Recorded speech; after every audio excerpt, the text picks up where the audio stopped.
یا اللہ آخری عشرہ شروع ہو چکا ہے، تیری مغفرت کا، جہنم سے خلاصی کا ہے۔ ساری امت محمد کو جہنم سے نجات عطا فرما دے، ساری امت محمد کو جہنم سے نجات عطا فرما دے، پوری دنیا انسانیت کو کلمہ نصیب فرما دے۔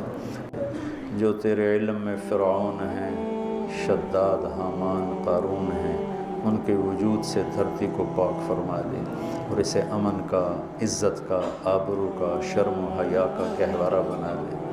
پورا عالم بے حیائی کی لپیٹ میں ہے، کفر کی لپیٹ میں ہے، میرے مولا اسے تو حیا کی چادر پہنا دے، ایمان کا نور عطا فرما دے۔ یا اللہ تیرے بندے جتنے اعتکاف میں بیٹھ چکے ہیں ان سب کے اعتکاف کو قبول فرما اور ذریعہ ہدایت فرما۔ حرمین میں جتنے تیرے بندے بندیاں اعتکاف میں بیٹھے ہیں ان کے اعتکاف بھی قبول